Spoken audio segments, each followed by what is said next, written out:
Right, and hello everyone. Welcome to the Extreme Improv Extreme Show. My name is David Postansky, and welcome one and all to the Extreme Improv Extremed comedy show here on the Extreme Improv YouTube channel. First things first, as always, check out the suggestion box down below. You'll see it says support the channel, support the show, subscribe at www.youtube.com/extreme improv.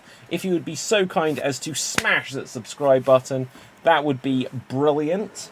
But in the second audience, I'm going to change what we're looking for in the suggestion box. If you could start to give us some suggestions of random objects, that will be fabulous. That will be fabulous. But whilst we wait for those suggestions to come through, let's meet tonight's performers. Starting with Rob. Say hello to the people. Hello everybody, my name is Rob, and football's back today, so I'm happy. Excellent. Who do you support? I'm a Bronco fan. Okay. Denver Broncos. Denver Broncos?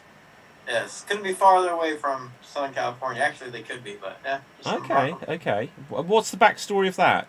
We used to have, I think, because we used to have season tickets to the Raiders when they lived in when they played in Los Angeles. And the first game I saw was a Bronco game. It was in the rain. John Elway played amazing, and my family was Raider fans, so I probably wanted to be opposite of them. So that's probably where it started. But I've been loyal to them, and they've been good and bad. Wow. Okay. Speaking of people who are good and bad, Jimmy Max, say hello to the people. Hey everybody, I'm Jimmy Mack. I'm here in Los Angeles. It's only 85 degrees, which I'm excited about. Also, I've got to say that I'm a bigger fan of the Atlanta Falcons. Wait, is that another Simpsons reference? Atlanta Falcons. I can't quite remember where that comes into it. Oh, they were doing a Super Bowl episode, and they were just making a joke about how far out they have to animate it. So anytime they'd say the team's names, they would cover their mouths with something, and the voice was different. Oh, okay. Awesome stuff. Now, speaking of Atlanta Falcons, I'm going to share with you a dream, audience. Because a few weeks ago, this is a genuine dream, and the story won't actually be worth a damn when I actually say it, but I'm going to share it regardless. I had a dream that I was doing a live on-stage improv show. And, no, I tell a lie, actually. I was at a live on-stage improv show, and I was just there in the audience. And it was very much on three sides, but it was not a theatre that I've ever been to.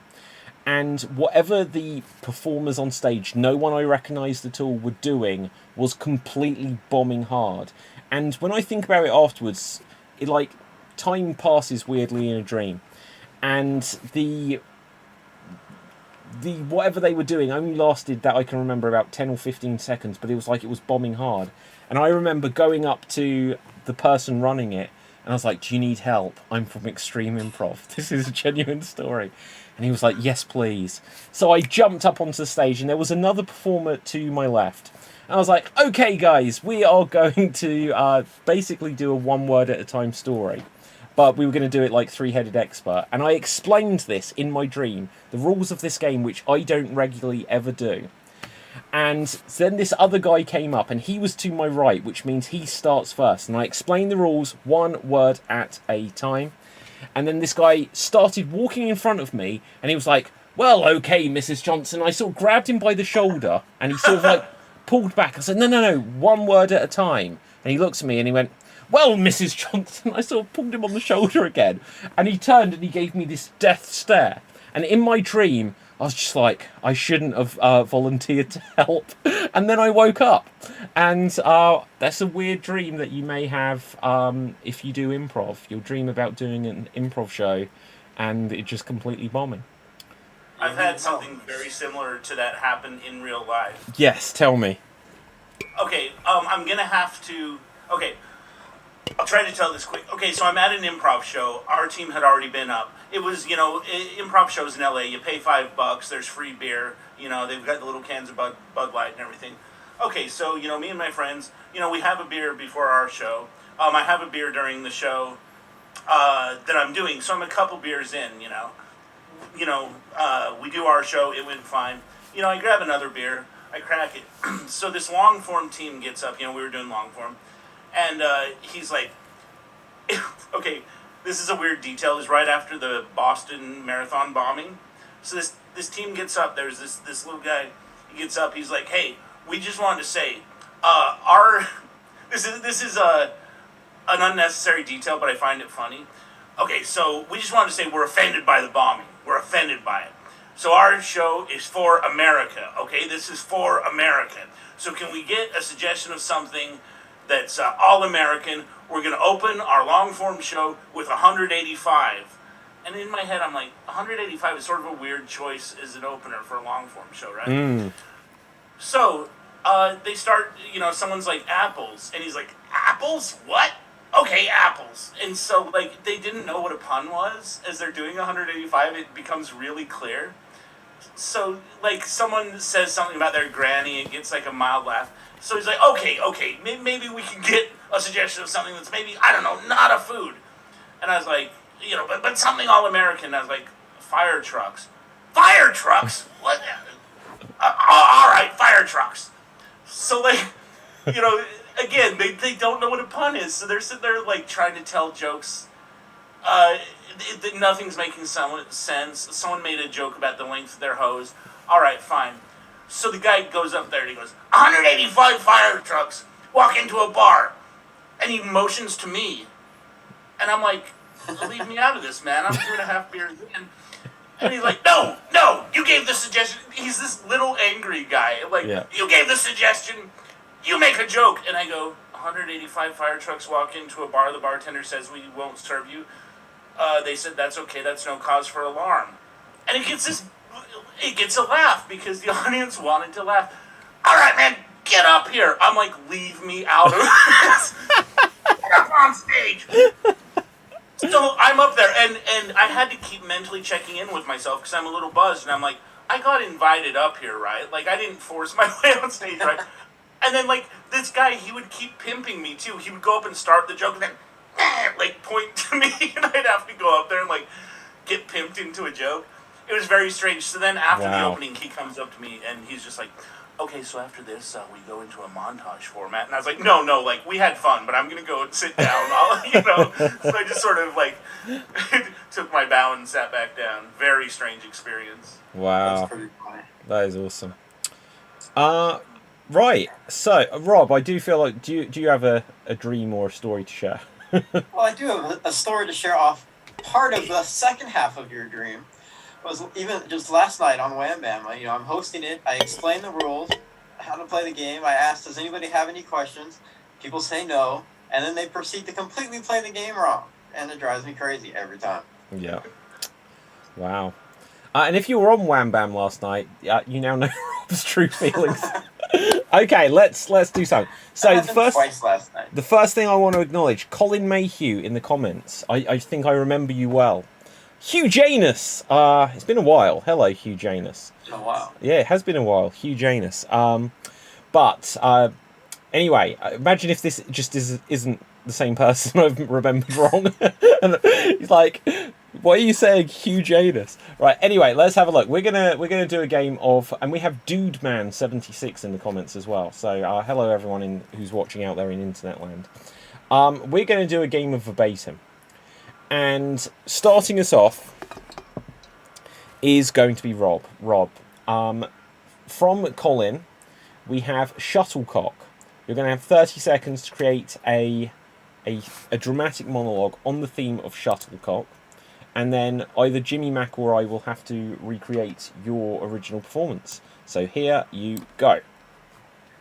So imagine young Rob, a junior in high school, trying to decide which PE class to take. And he sees one that plays badminton. He's like, I don't want to play badminton. And he sees one that includes the shuttlecock. Like, I don't know what that is, but it sounds exciting. So I'm going to do that. It ends up being, badminton. And there are not too many juniors taking PE. So I took that anyway. And I fell in love with badminton. I love the game. I play it all the time. Not what I expected when I saw the word shuttlecock, but it's fantastic. And that is time. That is time. Okay, well done there, Rob. So now we're going to come to Jimmy Mac. Jimmy Mac, you'll have 30 seconds to attempt to recreate Rob's original performance. Take it away. Imagine young Rob in junior high trying to decide which PE class to take. I saw that there was one with badminton. I thought I didn't want to take badminton, but I saw the word shuttlecock on the list, and it got me aroused. I wanted to shuttle my cock, so I took badminton, and I didn't know the rules. I just wanted to shuttle cocks to the proper place, so I took that class, and it was a lot of fun. The thing most people don't know about badminton is that it involves a shuttlecock, and it makes quite a racket. And that is time. That is time. Okay, so now I will have 30 seconds to attempt to recreate Jimmy Mac's recreation of Rob's original performance, and here I go. Imagine Rob being at school and at high school, and then he wanted to join into the badminton class, but he didn't know what badminton was, and he got in there because he heard that there was a shuttlecock. And he's like, hey, this shuttlecock, it may get me squashed. And so when I was drinking the squash, and then I had to shuttle some cocks from place to place, I got all of the cocks onto the shuttle, and I told them to shuttle up. And when we shuttled up to a certain place, then I just thought, oh, look at this, cock. And that is time. Now then, Rob, we're going to go full circle. And let's see. Here you go. Imagine young Rob back in school, trying to join the badminton club, but he doesn't really know if he wants to play badminton. Then he sees the word shuttlecock. And he's like, ooh, maybe I could shuttle some cock around, and and it could be fun. That could be a lot of fun, interestingly enough. And yeah, and then the shuttlecock was around there, and I was in the badminton club, and young Rob said, look at that. Cock, yeah, that is what I thought. And then badminton was fun, and it's caught a racket. I was drinking the squash because I wasn't playing racquetball. Too similar. The ball doesn't bounce. That doesn't make any sense. And that is time. That is time. So, audience, it is now voting time. Who do you think did the best recreation of what came before? If you believe it was Rob, then vote for Rob. Should you believe it was me, I wouldn't, but you could vote for David. Or if you felt it was Jimmy Mac, then vote for Jimmy Mac. Now, put your votes into the comment section, and whilst we do this, we're going to regale you with more stories from our psyches. So, who else has got a fun story? Because look, we got to do something to pass the time. Who's got a fun story from stage? Like, who's got a fun story from a dream? I was playing, we were in a thing called the Improv Cup, and it's like my main guy that I do improv with. And we were doing the ABC game, and by the third letter, he completely forgot what game we were playing. Like he started like 3 sentences in a row with the word "paw," like he was some farm boys. Oh, paw, come on! Paw. I thought it was hilarious. I just started cracking up. We didn't score well, but I'm like, his name was Dan, but I told him we got to R, and I'm like, Randy does not remember we're playing the ABC game, and just the look on his face, just like he went completely pale. It was so fun. That's awesome. That's awesome. Okay, so I'll share this story similar games. So on Extreme Improv, to make things more extreme, we don't do it so much online, but we have all this chain of different versions of the APC game. So we have the ABC game, then we have the reverse alphabet game, then we have the QWERTY alphabet game, which, especially online, because we've got keyboards in front of ourselves, completely loses all of its zeal because we can just literally read the letters.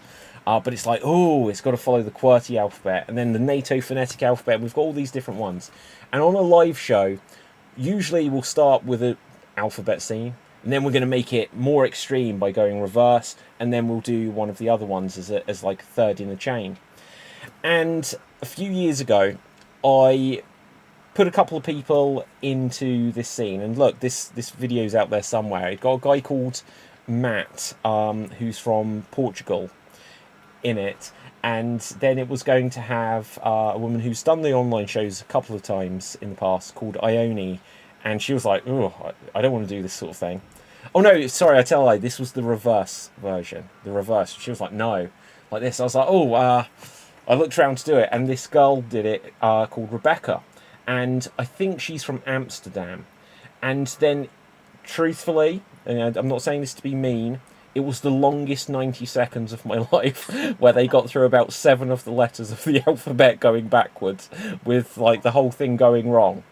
And he was like, don't worry guys, this sort of thing happens. And then during the interval, Matt revealed to us that it's like, yeah, I speak Portuguese. So I had to translate the alphabet going backwards into Portuguese and then back into English.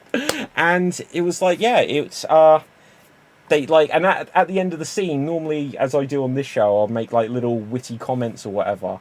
And I was just like, there is nothing I can say to try to excuse or salvage or whatever here. It didn't go well. But the only way I could do it is like, well, if we could do that so well, we're now going to make it harder. And the next one went okay, but they didn't quite know what they were getting themselves into, and it didn't quite work. But okay, let's have a look. So we've got votes coming through. It's Jimmy Mac. Oh, sorry, no, it's not. The Wham Bam Improv Jam on Facebook says it's Jimmy Kirby or Robbie Mac. I just feel hurt that I didn't get a look in on any of that. Right, but other than that, we've got votes for Rob. Colin says Jimmy. Maxine says David. Jimmy Mac. Rob, David, Jimmy, Rob, Wolf. Oh, okay, so I'm not sure who won that. It wasn't me. I've got a feeling it was Jimmy Mac, just by the amount of Jimmy Mac names I see there. So well done, Jimmy Mac. We're going to go on to a different game now. We're going to do the band letter game. And there'll be two of us in this scene. Well, actually, I should actually do it. This is just a different kind of show, as it often ends up when there's just like three of us or something.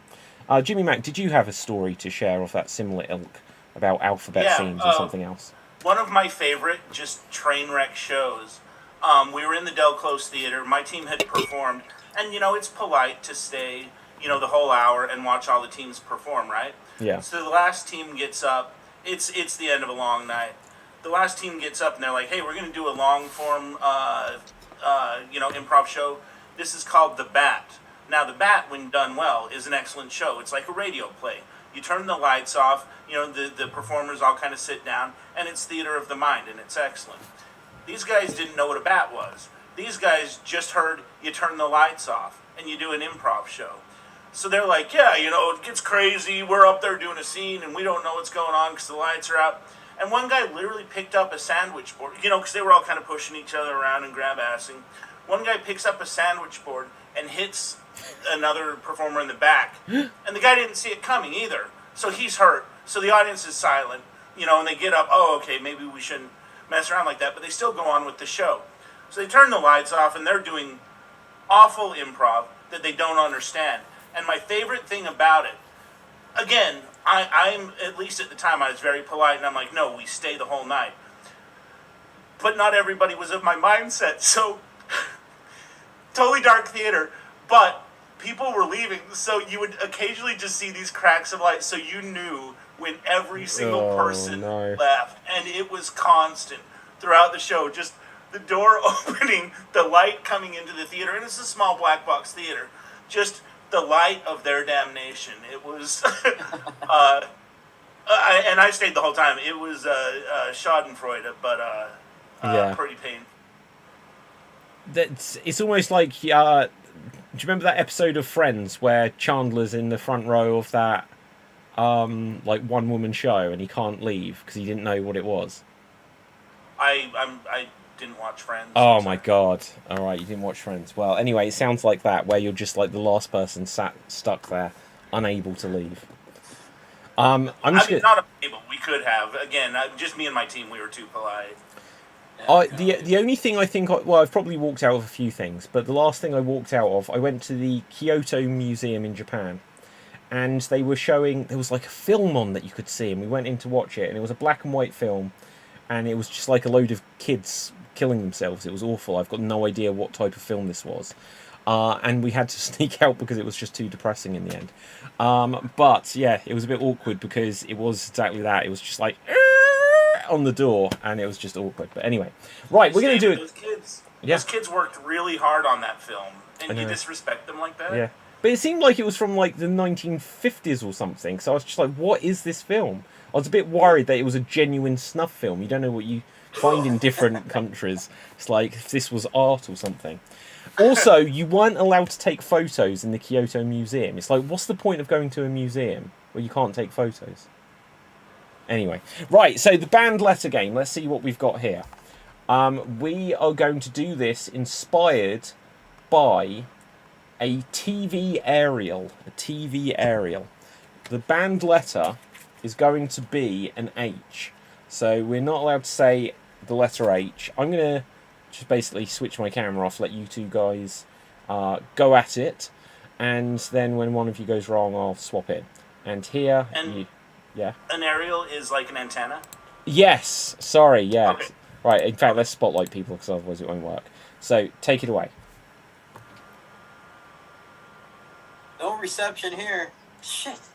Okay, Rob, you're out. I didn't even realize. And I am in. Yo! Yo, no reception. Your problem is your antenna. Television, needs an aerial. Yes. Remember Willy Wonka? No. Cowboys can transmit across sky and Yes! And- Wonka Vision. Wonka Vision.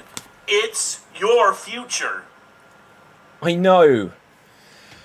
So, I conjure ideas of television aerials, satellite bowls, receiving signals from space. Signals? You want to receive signals? Damn Skippy. You can have cowboys. Cowboys in your front room. Wait. Do I want cowboys? I've got too many. No way. Look. Cowgirls. Even cowgirls get blues. But do they... Shit. Right, okay. Rob, you were back in. You called me to observe Ariel? Yes, Ariel is a mermaid and is on my roof. Big Disney fan? Not so much. Just a fan of TV. Okay. Roof is a strange location for Ariel after you steal. I've been told to watch. Nope, that has... Oh, okay. Jimmy Mac, you are out. I will jump back in. Sup? Yo. Peace. Are you gonna talk? Or just say Sure. greetings? I'll talk. I can say much stuff about joys of aerials. I'd prefer listening to static. Like a radio. Correct. Video killed a radio star. Did you not know? Now I want to eat some bugles. Yeah, I don't get references such as yours. No! Okay, and scene. Right, so, with that... It's the name of the band, and it's the name of a, like... Oh yeah, the cracker. Bugles, yeah. They sang Video Killed the radio. No, it all comes flooding back to me now. Right, audience, could you give us some suggestions of famous films or TV shows or anything, basically? Give us some suggestions of films or TV shows, something from like a video or a radio show. Why not? Right, give us some suggestions and we'll use it for an upcoming game, or maybe the next game. I should have asked you for this earlier, if I'm completely honest. But, like, guys, is this a bad idea that I'm adding in these anecdotes along the way? Because I'm just running with it.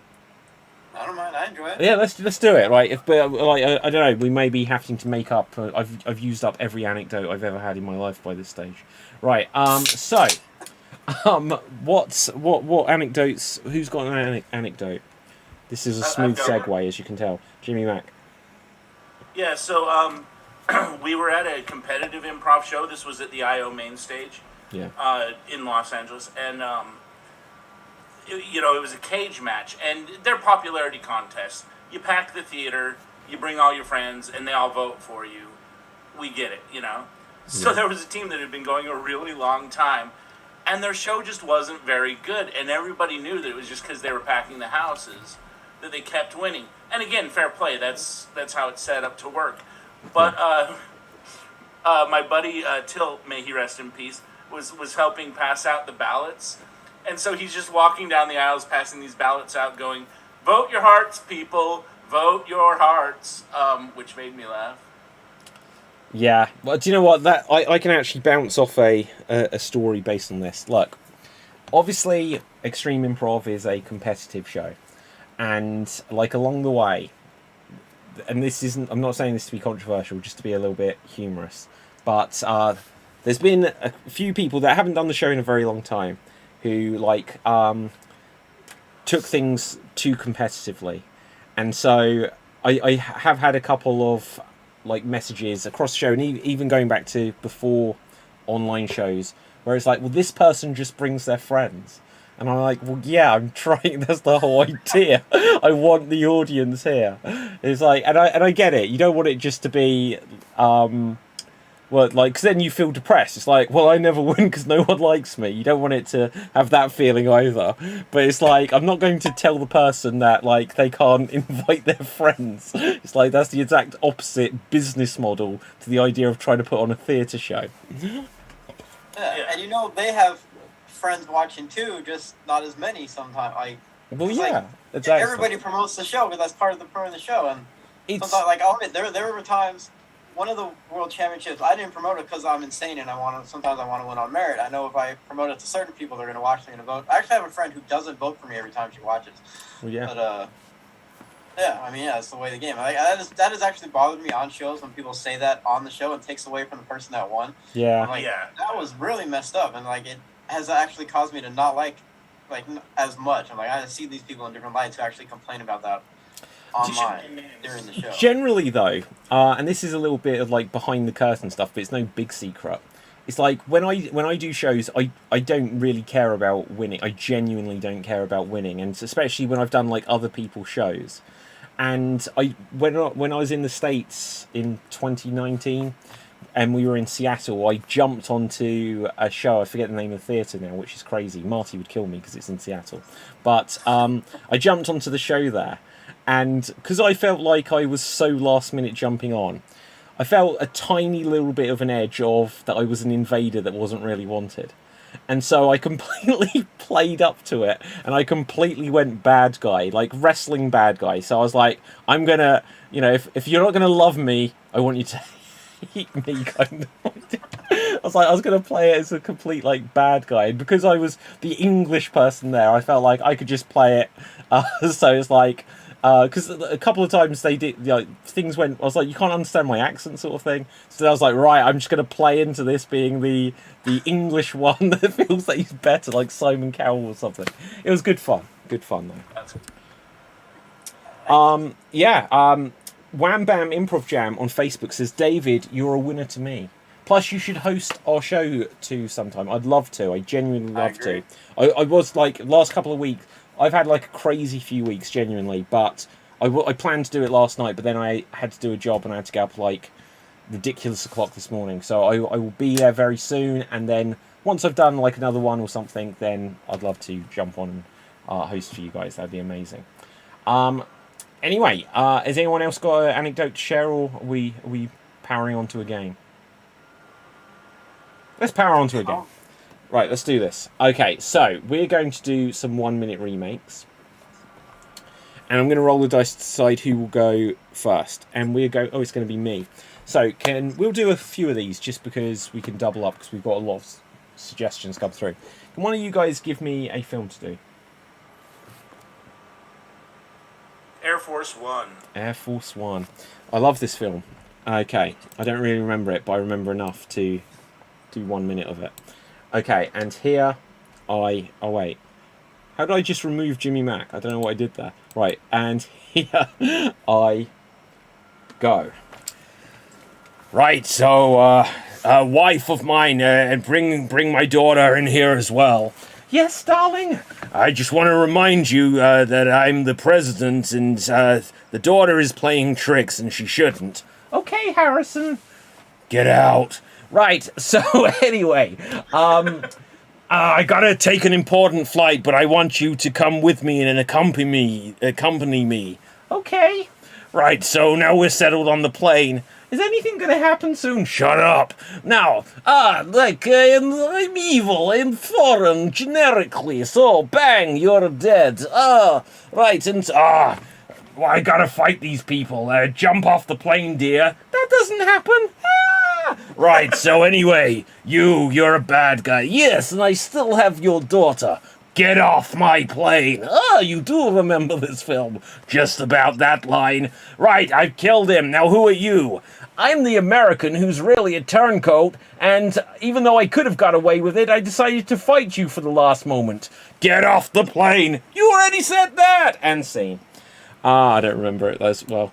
Now then, we're going to... I think all anybody remembers is, get off of my plane. It's such a good line, though. It's such a good line. Right, so, going next will be Commander Jimmy Mack. Could you recreate for us... Oh, wow. The Toxic Avenger. I don't even know that film. I think I've heard of it. I don't know it, though. So, The Toxic Avenger. And here you go. Trauma Film! A film by Phil Kaufman. Was he the playwright? I'm just a normal janitor. Squeak, squeak, squeak. Mop, mop, mop all day long. Mop, mop, mop while I sing this song. Oh no! Oh, there's too much pollution. Oh, I'm gross. I'm gonna go after everybody who would pollute. Hey, you're polluting. Whack! Right in the face with my mop. I'm gonna put you in there and press that mop strainer thing down. You're dead. Ooh, there's a beautiful girl. Ooh, Toxie. I don't know if I can make this relationship work. It's too toxic. Ha ha ha. Ha ha ha. You're hilarious. We should hang out. Let's go out for a drink and also we'll kill some baddies. And watch out for those killer tomatoes that are attacking. And that is time. That is time. Well done there, Jimmy Mack. I feel like I know that film now. Oh, wow. Okay, Rob, let's find something for you. Could you give us Spaceballs? Spaceballs. And here you go. Where is so-and-so? Oh, they're combing through the desert. Literal comb. Whoa, that's a big bear. No, the name is Barf. Barf from John Candy. I'm Lord Helmet. Oh, I'm surrounded by assholes. Assholes everywhere. May the Schwartz be with you. Yeah, this movie's brilliant. That's all I remember. Where's the princess? We gotta save the princess, right? I think so. I don't know, but I'm gonna fly through this asteroid field too. Never tell me the odds. May the Schwartz be with you. Didn't you write this movie? Yes, I did. I think. I put my yes. I did. Did I say I'm surrounded by assholes? Assholes everywhere. Lord Helmet. Rick Moranis, why'd you retire? I wanted to raise my kids. Okay, I guess that fits. But you're in so many good movies and they're like 5 in a row. I know. And that is time. That is time. What are the 5 in the row? I don't know. Well, Ghostbusters, My Blue Heaven, Honey, I Shrunk the Kids, Spaceballs, and then Honey, the Kids Grew Up, something like that. Honey, the Kids Grew Up. That'd be a great sequel. Right, Honey, I Blew Up the Baby, right? No, he wasn't in Harry. Was he in Harry and the Hendersons? I thought that was John Lithgow. Yeah, it was Lithgow. Oh, wow. So, anyway, on that note, I don't know the second one. What did you say it was called? Deep Blue Heaven? My Blue Heaven. Oh, My Blue Heaven. Right. Oh, yeah, I know Deep Blue Scars was Augusto's film. Yeah. Anyway. I watched that, actually. Yeah, it was a good film. Right, so, let's see. Jimmy Mac, is it your turn? You've done one. Yeah, I think it's back to you. Right, back to me. Or shall we double up? How do we do this? Let's double it up. Okay, so let's roll the dice and see who it is. So it will be Jimmy Mac, and it will be Rob. So Jimmy Mac and Rob, let's find a movie for you. Could you give us Speed? Speed. Audience, if you can start to give us some professions, that would be wunderbar. But for now, here is Rob, here is Jimmy Mac, and here you go. What do you do if someone's been holding someone hostage and you don't have a clear shot on them? What do you do? They're gonna die. You shoot the hostage. Oh, really? Oh, you're hardcore, Keanu. That's right. Oh man, that elevator's gonna fall. Let's get up to the roof. Okay. Okay, let's go. Let's go down the elevator shaft. Okay. Oh man, this is all wrong. This is a setup. I went to the University of Arizona and I'm driving a bus. Hey, Wildcat. It's me, Keanu. Yeah, I don't know why I called you that. Oh, there's a bomb. I can't go less than 55. It's just like that movie where the airplane can't drop down lower. Just repurposed on a bus. Okay, I don't remember that one, but yeah, stay above 55. Hey, Harry, go investigate that house in Sun Valley. Okay. Oh, look at that. There's a camera. Ooh, maybe we should redo the loop so that he doesn't know what he's looking at. Oh, here's the thing. The gas is going down, and that's never going to pay off. Oh, yeah, that's weird how they didn't do that. But all right, now the action sequence. Let's put a plank in between the two buses, and everybody can just walk off, and I'll be Superman kind of as I'm holding it together. Okay, you go. Beth Grant, no! Why didn't you be in the sequel? Why'd you leave me alone in the sequel with Jason Patrick? Why weren't you in the bus or the Speed 2 on a boat that couldn't go faster than like 10 miles per hour? Have you seen it? I did. I was in it. Have you read the script? I did read the script, but you needed the money more than I did, Wildcat. That's true. Arizona Wildcats, baby. That cracked the whole case open. Okay. Oh no, I'm finding Dennis Hopper on the train. Don't lose your head there, Dennis. It'll be a wing. It's a wing dinger there, Dennis. Hey, do you think that people should have relationships that are based on intense emotional times? Do they ever work? Always. Pays off for the audience. They'll write down in a test audience they should kiss if they don't kiss by the end of the movie. So you read the script for Speed 2, but not for this movie? Yeah, I just sat down and did it. Okay, and that is scene. Well done. Well, you were on such a roll, I figured we may as well just power through to the end. Now then, excellent stuff. Let's roll the dice. Basically, it'll be one of you guys with me. Let's see who we have. And it will be Jimmy Mac. So, Rob, you get to choose a film for Jimmy Mac and me. Or shall we take one from the audience? Oh no, Rob, you looked so happy with your evil planning fingers. Audience, we will use some more of your suggestions on something coming up soon, I promise. Okay. The Sting. What's this? The Sting. Yeah, I guarantee this isn't going to last a minute. Right, okay, so. If you haven't seen it, let's do Butch Cassidy and the Sundance Kid. And what if I haven't seen that either? Well, then let's do Beavis and Butthead Do America. Okay. This is Beavis and Butthead Do America, and here we go. Hey. Hey, Beavis. Yeah, Butthead. Yeah. Hey, asswipe. Our TV was stolen. Oh no. Bungholio. Cornholio. My bunghole. Something. Exactly. This sucks. Let's go steal a TV from the motel. Yeah. Let's do America. Yeah. I'm Bruce Willis. I'm an assassin. Where the hell's my TV, Demi Moore? Cornholio. It's all out. Oh, those punks got it. We'd better chase them across America. Yeah. Hey, Butthead, Beaver, shit, you. Stop, Beavis. Oh, Butthead, this girl, let's have sex. Yeah, sex. We should do it with her. She's hot. Yeah, totally hot. And that is time. Do you know what? I don't remember it, but you seem to, so that was something. Right. I watched it not too long ago, yeah. I watched it in 1998. So, with this, Rob, it'll be you and me. Jimmy Mac, you get to choose the film this time. Mr. Holland's Opus. And if I haven't seen that, shit. I have seen so many films on this show. Okay, if you haven't seen that, 2001: A Space Odyssey.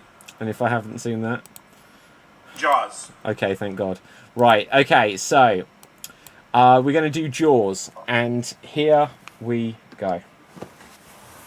That's one ugly hat, Harry. Damn right.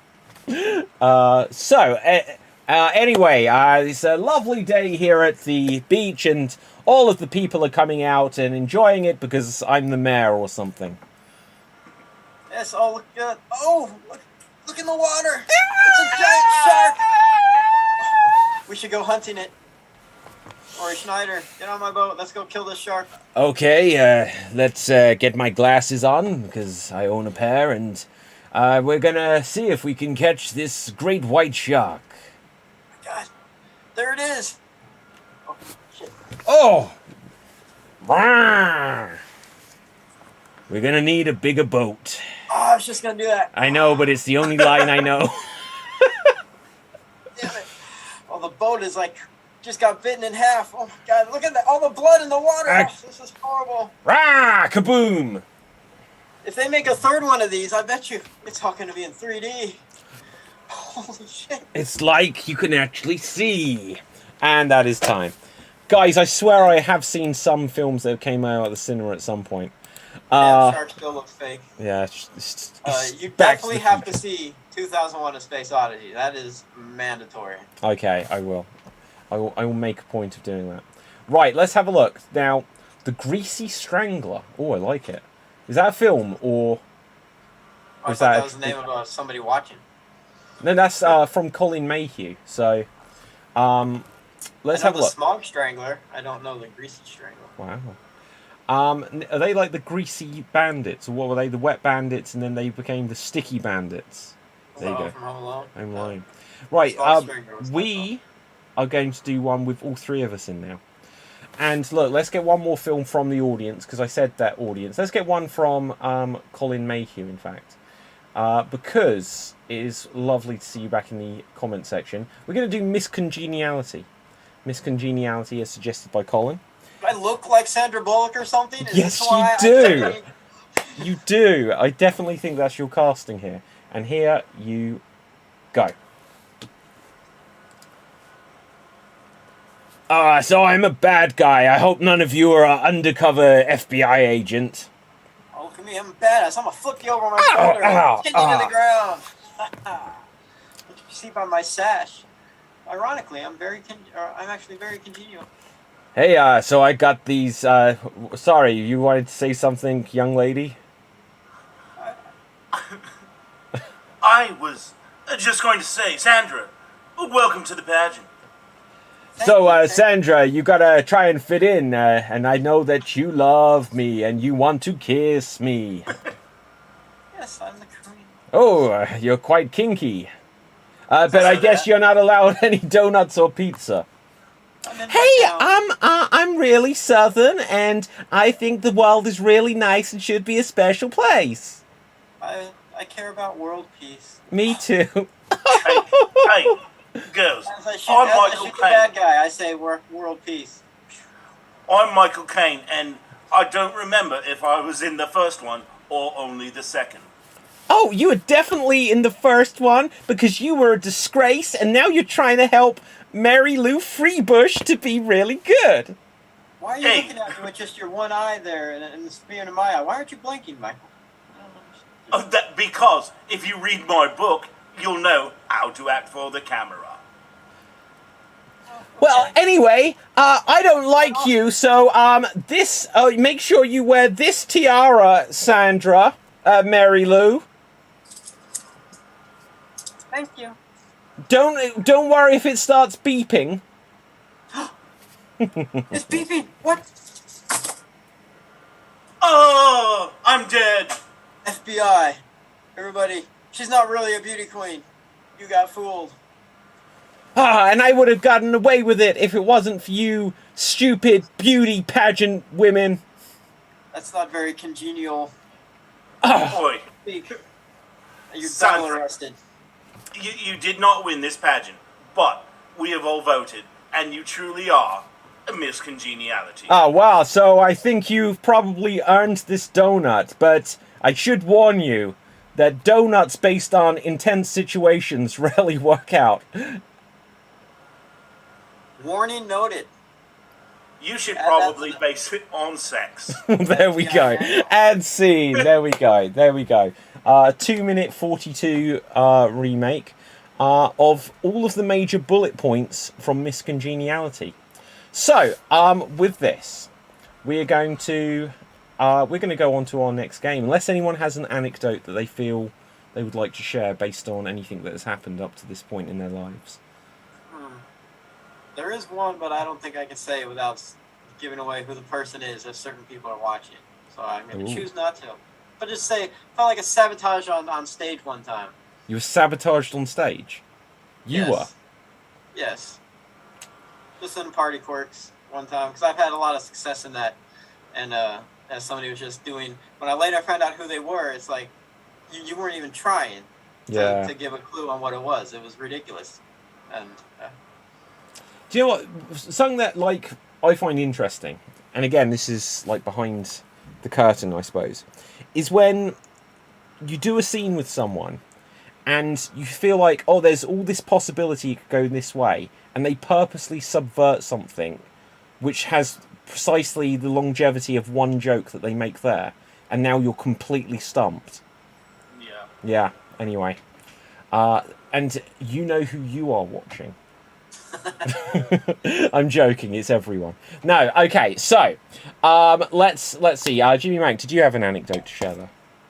I've got one. I'll try to tell it quickly. One of my favorite improv memories, I was playing with Laughing Stock in Salt Lake City, doing short form. We were doing the game Flashback. You know, you start a scene and, you know, the scene goes on. You go, hey, remember when fill in the blank? Diddle-oo, diddle-oo, diddle-oo. And then and then, you know, other players jump on and, you know, start a scene based on that. So the scene that I was in, someone said, hey, remember when you were roommates with Buddha in college? So just in my head, it reminded me of a little Buddha statue that my grandma and grandpa had, and you would rub its belly for good luck, right? So I thought of that. So I come in, you know, I was letting the little Buddha scene go on for a minute. And then I come in and I was like, hey guys, sorry to intrude. Hey Buddha, I've got a football game tonight and I just need a little luck. So I rub my buddy Russ's belly. You know, he was sort of a big guy. Rub his ample belly, give it a little pat, and then go running out. So that struck everybody as funny. So like, just everybody would keep coming in and saying that they needed luck, and then the pat kept getting stronger and stronger until the game just went totally off the rails and became a game of let's give Russ a pink belly. Wow. So I come in and I'm like, I'm a leprechaun, I've lost me pot of gold. Bam, bam, bam, bam. And he's laughing so hard that there's no, like, his muscles are tight, so there's no give. So he's just getting full slaps to the hard flesh of his stomach. My buddy Logan is off stage, literally on the floor laughing, and would just jump up anytime he got an idea to go in and slap this guy's stomach. Finally, Russ is just, I mean, this goes on for, you know, a couple minutes. Finally, Russ just gets up and goes, pie! Diddle-oo, diddle-oo, diddle-oo. You know, and then, like, we kept kind of trying to to go back to that, but, good times. Wow. Logan, have we had Logan on the show? Yeah, I think he's been on a couple times. What's his name? Logan Rogan? Shogun? Logan Rogan. Logan Rogan, was that? Okay. Okay, on that note, let's do a joke-telling game. There's three of us here, so It may be painful if we need thinking time, so we've got to be really on it, guys. Okay, so we're going to do 99 blanks. And we have here 99 weavers walk into a bar. 99 weavers walk into a bar. And Jimmy Mac. 99 weavers walk into a bar. They walk up to the bartender and say, hey, will your drinks get me through the night? And he says, I'm not a dream weaver. Aha. 99 weavers walk into a bar. And there they see that there is... I messed it up already. Right, okay, let me start again. 99 weavers walk into a bar. And the barmaid looks at the head weaver and says, oh, you're highly strung. String, I don't know. Right, Rob. 99 weavers walk into a bar. The bartender says, no, we don't serve weavers in here. You drink too much. You're just a bunch of basket cases. Aha. Jimmy Mac. 99 weavers walk into a bar. The bartender says, no way am I serving you guys. Last time you got too drunk and stripped down to your Fruit of the Looms. Okay, let's mix it up because I don't have a clue what a weaver is. Now, anyway, let's go with 99 pirates walk into a bar. 99 pirates walk into a bar. If you have a joke, give a wave. Rob. No. Okay, Jimmy Mac.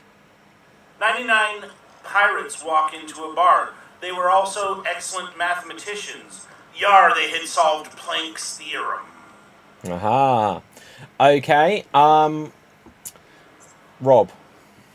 99 pirates walk into a bar on speed dating night, and they go, all right, sit down, what are you looking for? And they chant, we want the redhead. We want the redhead. Very geographical specific. Okay, 99 pirates walk into a bar, and they get into a fight. Yes, they get into a rumble. Jimmy Mac. 99 pirates walk into a bar.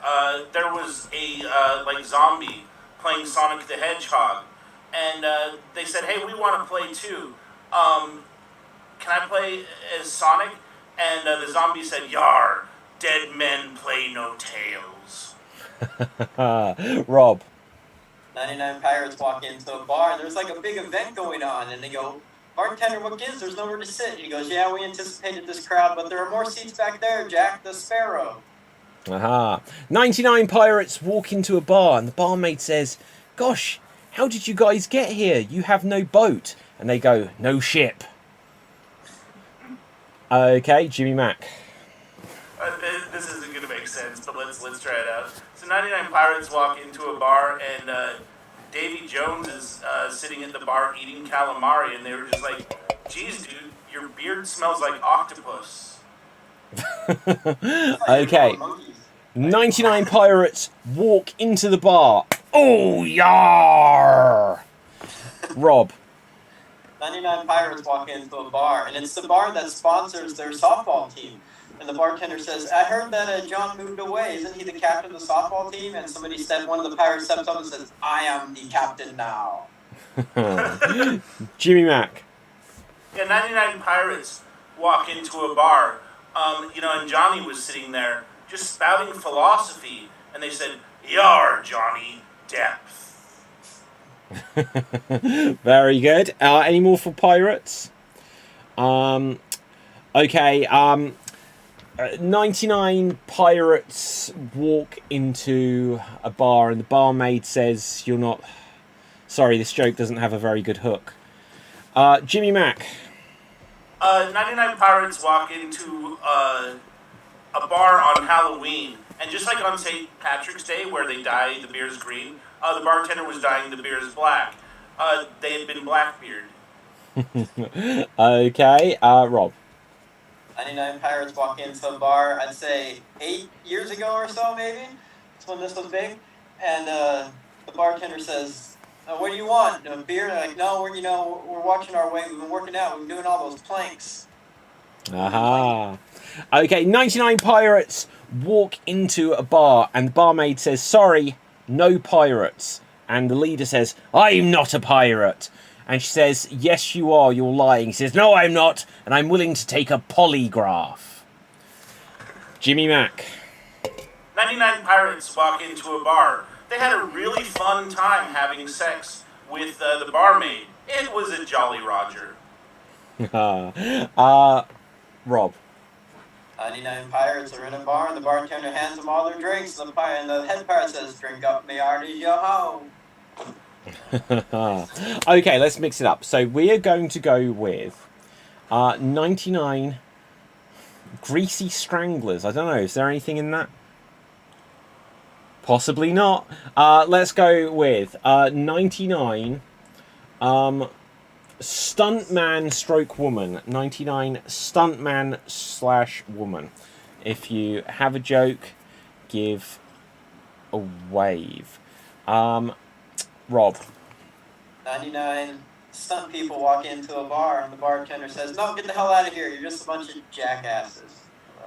Yeah. Jimmy Mac. 99 stuntmen walk into a bar and place an order. The barmaid trips, the bartender trips and falls on his way to deliver their beers. They said, hey, look at that Pratt fall. 99 stuntmen walk into a bar, and the barmaid says, whoa, what are you guys doing here? And one of them's like, oh, well, they all came round to my house. Yeah, they totally crashed my pad. Oh, I don't know, I've screwed it up. Right, Jimmy Mac. 99 stuntmen walk into a bar. They were like, whoa, what stinks? Is that Brad's Pitt's? Right, 99 stuntmen walk into a bar. Much to their surprise, Davy Jones is still in there. And they say, oh my god, I saw you on that TV show from Korea, Squid Game. Rob. I thought better of it, I'm not going to say it. I'll tell it off here. Okay, Jimmy Mac. 99 stuntmen walk into a bar. They ordered some food and then they asked for some butter. There was no butter, but bam, margarine. Okay. Any more for for stuntmen? Okay, going once. Jackie Chan one, but I can't put it together. Jackie Chan. One stuntman walks into a bar. It's Jackie Chan. Yeah, there you go. Right, okay, let's get one more, just because audience, in fact. Pull that guy up front, you're going to be in the show now, mister. Right, audience, could you start to give us some suggestions? What time is it, actually? Could you give us some suggestions of characters? We'll do another scene before we wrap this up, but let's have one more thing for this. 99 bed testers walk into a bar. 99 bed testers walk into a bar. If you have a joke, Jimmy Mac. 99 bed testers walk into a bar. They said, can I have a beer, please? The bartender says, are you sure? They said, yes, I'm certain. 99 bed testers walk into a bar. And the leader of them says, oh, this is my good friend Reese. Yes, this is my mate Reese. Rob. 99 bed testers slowly walk into a bar. They're just very, out of it.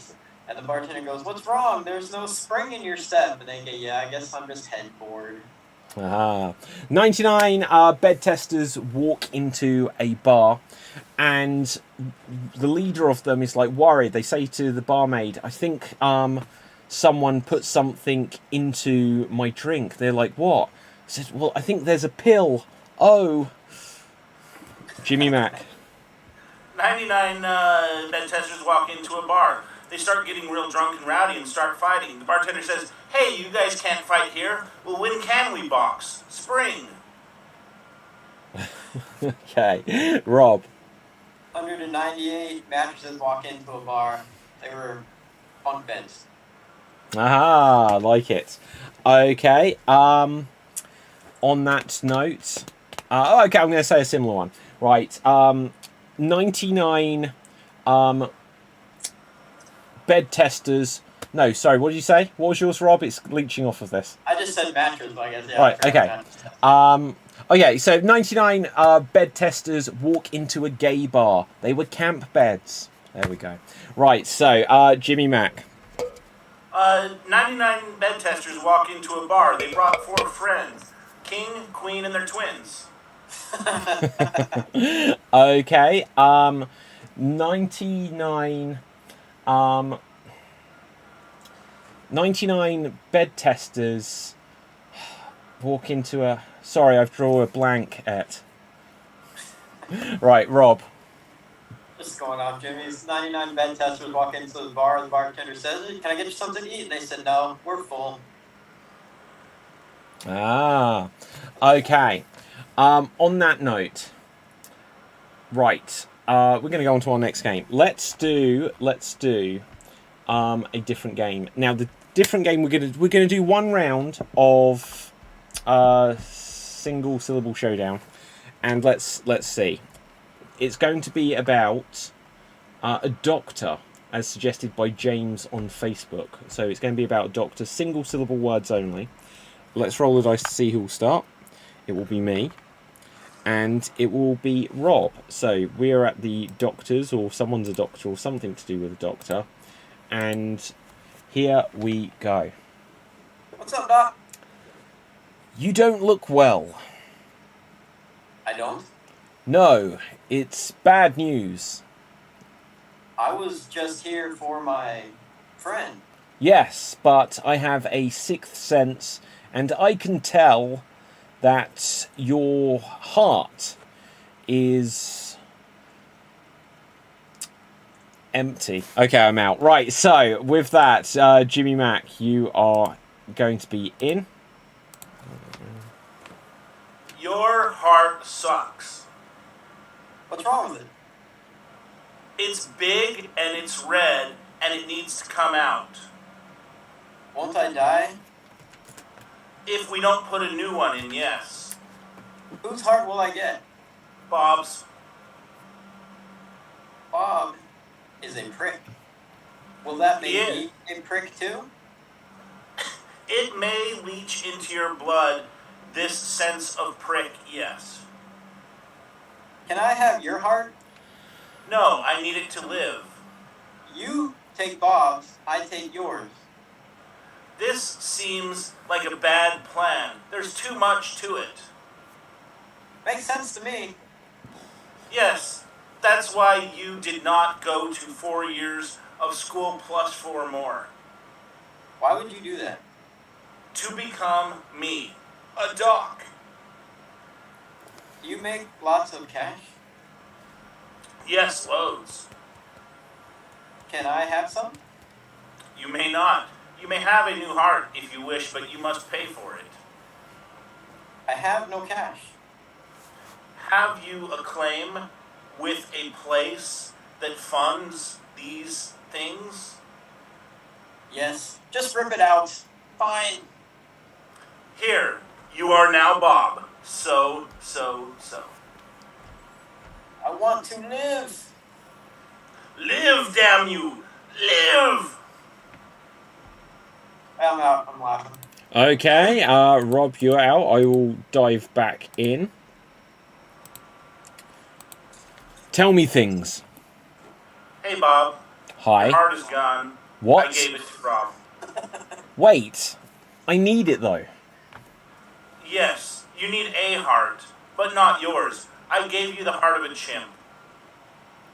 Ouch. Is that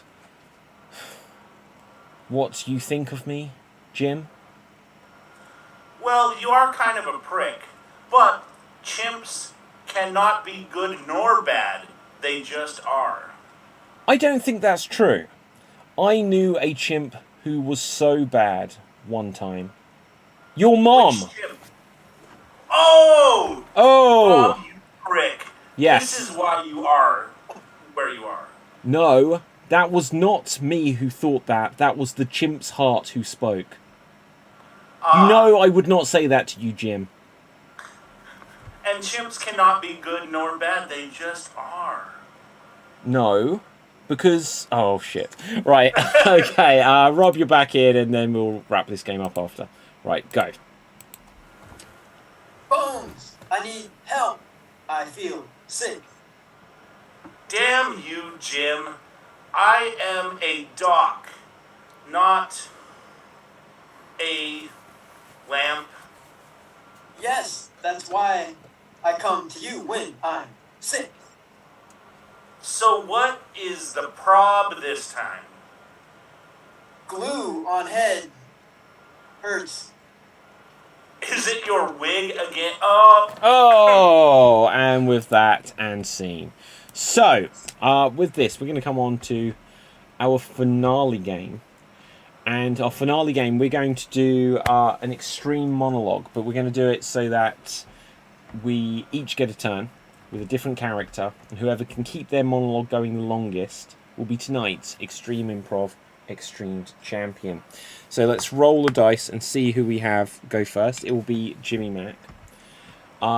Jimmy Mac, you were Leatherface, teaching a needlework class. You were Leatherface, teaching a needlework class. And a what class? Needlework.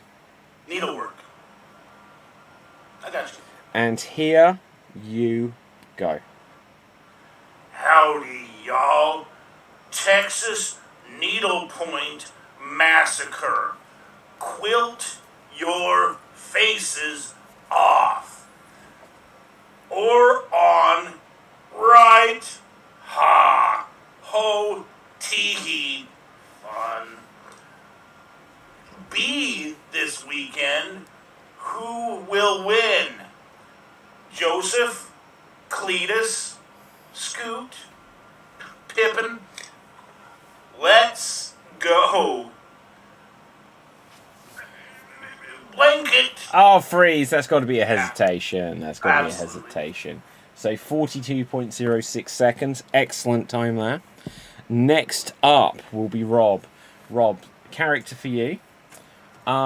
Could you please be for us John Cleese having a hissy fit over not being voted the new Prime Minister? So you're John Cleese, you're having a hissy fit over not being voted the new Prime Minister, and take it away.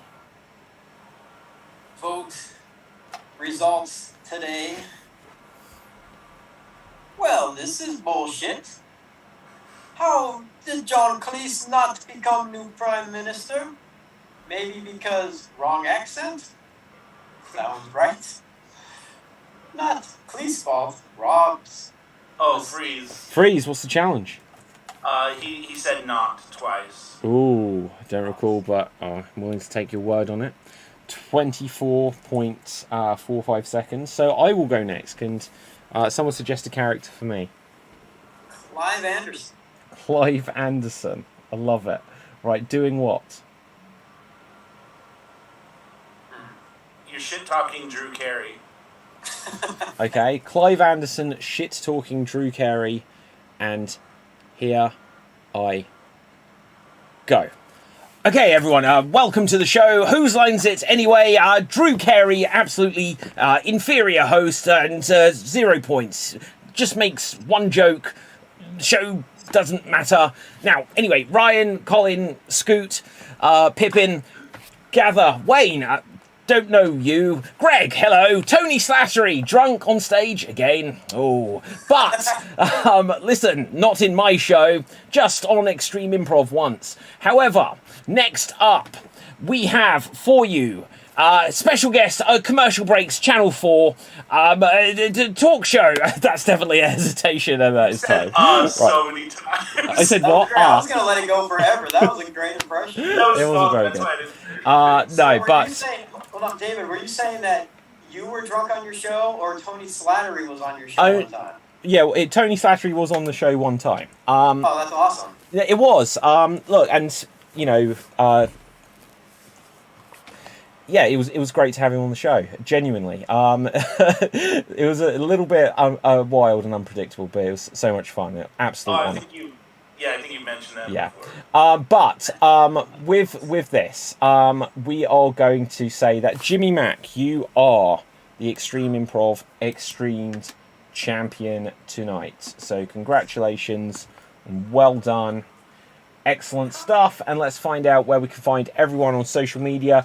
Audience, put any final thoughts or comments into the comment section. We will read it aloud at the end of the show. But with this, Rob, where can the people find you?